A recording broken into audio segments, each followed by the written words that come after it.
విశాఖ తీరంలో గల్లంతైన మత్స్యకారుల కోసం గాలింపు చర్యలు వేగవంతం చేసినట్లు మంత్రి కొండపల్లి శ్రీనివాస్ తెలిపారు. జూలై 1వ తేదీన 7 మత్స్యకారులు వేటకు వెళ్లగా వారు గల్లంతైనట్లు నిన్న మధ్యాహ్నం సమాచారం అందించినట్లు వెల్లడించారు. అరగంట తర్వాత కుటుంబ సభ్యులు సంప్రదించేందుకు ప్రయత్నించగా వారి ఫోన్లు పనిచేయలేదని, సాయంత్రం వరకు ఎదురు చూసి రాత్రి 10 గంటలకు ప్రభుత్వం దృష్టికి తీసుకొచ్చినట్లు గుర్తు చేశారు. ఈ విషయాన్ని వెంటనే సీఎం చంద్రబాబు దృష్టికి తీసుకెళ్లినట్లు మంత్రి స్పష్టం చేశారు. ఇంటికి బయలుదేరిపోయి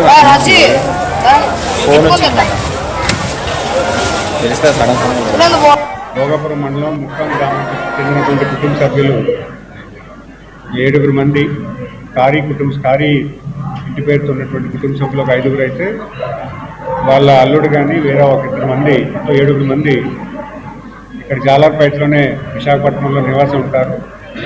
వీళ్ళు 1వ తారీఖు మొన్న 1వ తారీఖున ఫిషింగ్ అని చెప్పి లోపలికి వెళ్ళడం జరిగింది. అయితే నిన్న మధ్యాహ్నం 2:30 సమయంలో వారి కుటుంబ సభ్యులకు కానీ ఇక్కడ ఉన్నటువంటి వాళ్ళ స్నేహితులకు కానీ ఫోన్ చేసి ఒక అరగంటలో మేము వస్తున్న విషయాన్ని తెలియజేసి చెప్పడం జరిగింది. అయితే హాఫ్ అన్ అవర్ తర్వాత ఎంతకీ రావట్లేదని కుటుంబ సభ్యులు మళ్ళీ ట్రై చేస్తుంటే వాళ్ళ ఫోన్ కలవకపోవడం జరిగింది. అయితే రాత్రి 10 గంటలకి ప్రభుత్వానికి తెలియజేశారు. ఇలాగా బోట్ ఏదైతే ఉందో దాన్ని మిస్ అవ్వడం జరిగింది. అక్కడ ఉన్నటువంటి ఫిషర్మెన్ ఎవరు కూడా ఫోన్కి అందుబాటులో లేరు. ప్రభుత్వం వెంటనే చర్యలు తీసుకోమని చెప్పి వెంటనే రిక్వెస్ట్ చేయడం జరిగింది. భోగాపురం మండలం ముక్కం గ్రామం ఎమ్మెల్యే నెల్లిమర్లండి. ఇప్పుడు విశాఖపట్నం పోర్ట్ నుంచి మాట్లాడుతున్నాను. ఇక్కడ పరిస్థితి అయితే కొంచెం ఆందోళనకరంగానే ఉన్నది. 7 బోటు మనకి మరి తిరగబడింది, గ్రౌండ్ అయిందని తెలుస్తున్నది, గల్లంత అయిందని. అందులో ఉన్న సిబ్బంది 7 ఒకే కుటుంబానికి చెందిన వాళ్ళందరూ కూడాను. అందులో 6 మా నియోజకవర్గానికి చెందిన వాళ్ళు, నెల్లిమర్ల నియోజకవర్గానికి చెందిన వాళ్ళు.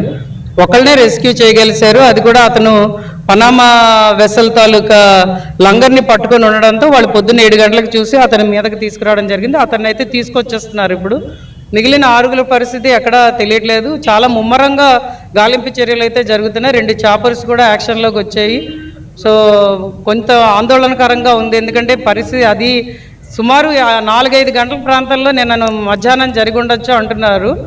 మరి ఇప్పటికి ఆల్రెడీ 18 గంటల దాకా అయిపోయింది, 16-18 గంటలు అయిపోయింది.